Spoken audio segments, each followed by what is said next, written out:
नमस्कार प्यारे बच्चों। आज हम करेंगे question answers of lesson number 5 ईसाइयत और इस्लाम। इसका उदय भी पढ़ेंगे और साथ में पढ़ेंगे इनका टकराव।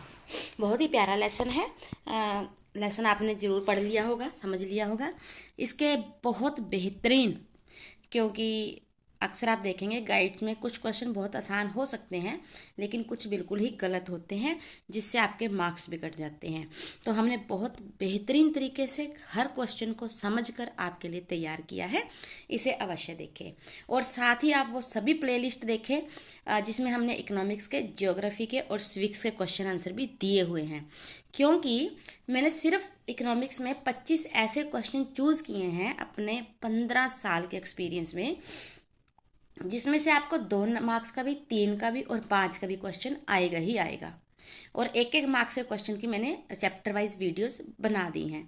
तो आप डिस्क्रिप्शन बॉक्स में जाइए, प्लेलिस्ट लीजिए और वहाँ से आप बेहतरीन तरीके से सभी क्वेश्चन आंसर्स, एक एक मार्क्स के भी और बड़े भी, एक बार जरूर देखिए। आपको बेहद पसंद आएंगे और आपके लिए बहुत ज़्यादा फायदेमंद रहेंगे।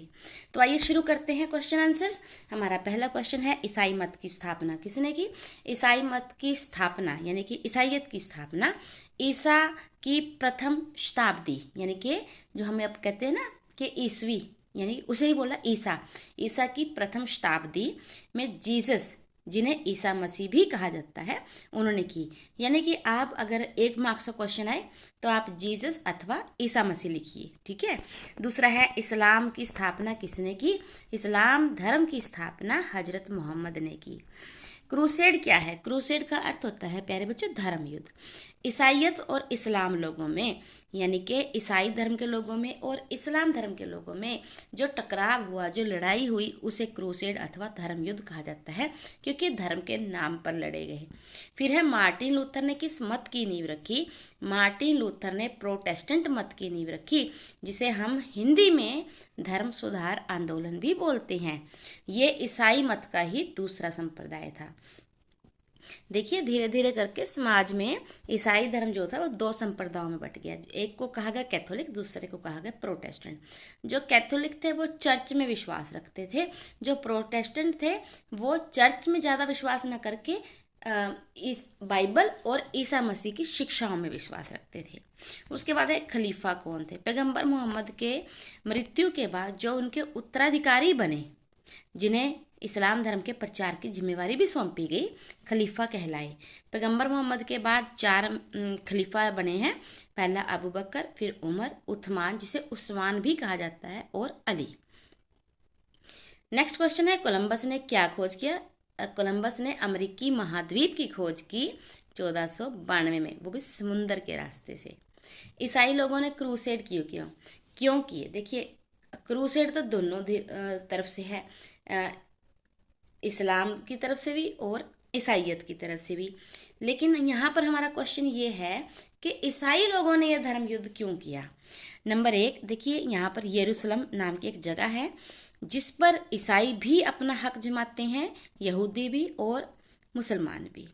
अब यरूशलेम में रहने वाले ईसाइयों की स्थिति जो थी 11वीं सदी में बदतर हो गई थी, यानी कि बहुत ज़्यादा खराब हो गई थी। मुसलमानों ने ईसा मसीह की पवित्र समाधि भी नष्ट कर दी थी और वहाँ पर रहने वाले ईसाइयों को भी मार डाला था। तो नेचुरली वे क्या करेंगे?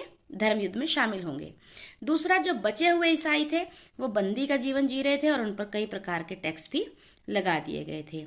उनके घरों पर कीचड़ फेंका जाता था, विरोध करने पर उन्हें यातनाएं यानी कि कष्ट दिए जाते थे।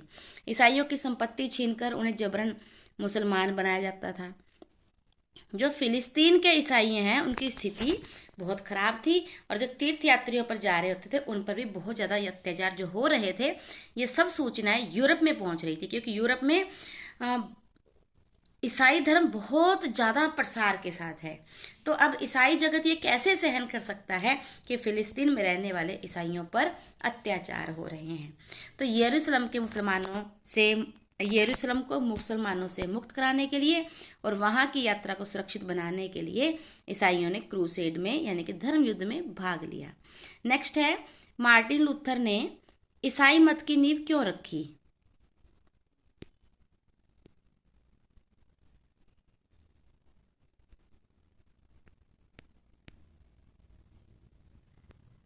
तो 5वीं सदी में रोमन साम्राज्य के पतन के बाद अराजकता के काल में लोगों ने अपनी भूमि चर्च को दान में दे दी, जिसके कारण गिरजाघर में जो थी जागीरें बहुत ज़्यादा हो गई और गिरजाघर में जो पादरी थे वो उसके स्वामी बन गए। पोप की शक्ति बढ़ गई और पोप निरंकुश होते चले गए। निरंकुश का मतलब असीम शक्तियों के मालिक बनकर जिन्हें कोई आगे रोक भी ना सके, ऐसे बन गए।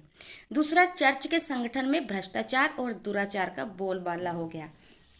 अब चर्च जिनका काम था लोगों को धार्मिक शिक्षा देना, उनका अंदर धर्म की बातें डालना, धार्मिक बनाना आत्मा परमात्मा के प्रति, परंतु अब वे खुद ही भ्रष्टाचार में लिप्त हो गए। पोप और पादरियों को कई प्रकार के विशेषाधिकार प्राप्त थे, जैसे कि अपराधी होने पर भी पादरियों के खिलाफ न्यायालय में कोई मुकदमा नहीं चलाया जा सकता था। पादरी पाप मोचन पत्र बेचकर लोगों से धन भी बटोर रहे थे। और पाप मोचन पत्र क्या था? जिसमें अगर कोई व्यक्ति पाप करता है कैसा भी, तो वो पाप मोचन पत्र खरीद कर उसे पढ़ ले और उसके बाद वो पाप मुक्त हो जाता है। अब ऐसा कहना था पादरियों का, ठीक है। और अमीर लोग क्या करते थे? पाप करते थे, फिर पाप मोचन पत्र खरीदते थे, पढ़कर ये सोचते थे कि हम पाप से मुक्त हो गए, और फिर वो पाप करने से घबराते भी नहीं थे। यहाँ पर आएगा नहीं घबराते थे, ठीक है। आपको लिखना है प्यारे बच्चों कि नहीं घबराते थे। उसके बाद है इन सभी कारणों के चलते मार्टिन लूथर ने प्रोटेस्टेंट मत की नींव रखी। आगे है खलीफा कौन थे, उनके क्या काम थे। खलीफा पैगंबर मोहम्मद की मृत्यु के बाद उनके उत्तराधिकारी थे। 4 खलीफाओं के नाम हैं अबू बकर, उमर, उस्मान, अली। इनके काम क्या थे? इस्लाम धर्म की रक्षा करना, इस्लाम धर्म का प्रचार करना, पैगंबर द्वारा आरंभ किए गए कार्यों को जारी रखना, आवश्यकता पड़ने पर जिहाद की घोषणा करना और राज्य के लिए संसाधन यानी कि पैसा जुटाना। नेक्स्ट है चर्च क्या होता है, संक्षेप में बताएं। ईसाई मत की स्थापना ईसा मसीह ने की थी और ईसाइयत के अनुयायियों का जो उपासना स्थल था यानी कि जहाँ वो पूजा करते थे, गिरजाघर अथवा चर्च कहलाता था। चर्च में प्रार्थना के लिए एक पादरी की नियुक्ति भी की जाती थी। ईसाई मत का जो प्रमुख था यानी कि सबसे ऊपर सर्वोच्च, वो पोप कहलाता था और वो ईसाई मत का सर्वोच्च गुरु और पथ प्रदर्शक था। लोग गिरजाघर में ईसा मसीह को याद करने और उनकी शिक्षाओं और उपदेशों को सुनने और अपने जीवन में उन्हें उतारने के लिए जाते थे। नेक्स्ट है क्रूसेड क्या थे। हम ऊपर एक छोटा क्वेश्चन भी कर चुके हैं। ईसाइयत और इस्लाम मत के टकराव को क्रूसेड अथवा धर्म युद्ध कहा जाता था। ये 8 अभियानों का समूह था। इसमें 4 पहले वाले क्रूसेड प्रमुख थे, बाद वाले सामान्य थे। अब क्वेश्चन ये है कि ये क्या कारण थे कि क्रूसेड हुए, यानी कि यरूशलेम पर दोनों मतों का अधिकार जमाना, मुसलमानों और ईसाइयों पर घोर अत्याचार करना और ईसाइयों को जबरदस्ती उनकी संपत्ति छीनकर फिर उन्हें मुसलमान बनाना। ये सब जो थे क्रूसेड के यानी कि धर्म युद्धों के कारण थे, प्रमुख कारण। उसके बाद क्वेश्चन है कि यरूशलेम की आज के समय में क्या स्थिति है। इसकी स्थिति आज भी विवादित है। आज भी यहूदी, मुसलमान और ईसाई लोग अपने धार्मिक स्थल होने का दावा करते हैं। इजराइल और फिलिस्तीनी दोनों, फिलिस्तीनी इजराइल में जो है मतलब ये एक मुसलमान बहुल यानी कि इस्लाम बहुल प्रदेश है, जबकि फिलिस्तीन जो है वो ईसाई बहुल है। लेकिन ये दोनों ही यरूशलेम को अपनी राजधानी मानते हैं, जबकि यरूशलेम को अंतर्राष्ट्रीय मान्यता प्राप्त भी नहीं है। यरूशलेम की 1/3 आबादी फिलिस्तीनी मूल की है जो सदियों से यहीं रह रहे थे। तो संयुक्त राष्ट्र संघ कहता है, यानी कि एक हमारी वैश्विक संस्था है जो वैश्विक लेवल के समस्याओं का समाधान करता है, या एटलीस्ट सुझाव तो देता ही है और बहुत सुलझा हुआ सुझाव देता है कि इस मसले को बातचीत से सुलझाना चाहिए। उसने ये भी प्रस्ताव रखा है कि यरूशलेम इजराइल और फिलिस्तीन दोनों की भविष्यत राजधानी होनी चाहिए और इसे अंतर्राष्ट्रीय समर्थन भी मिलना चाहिए।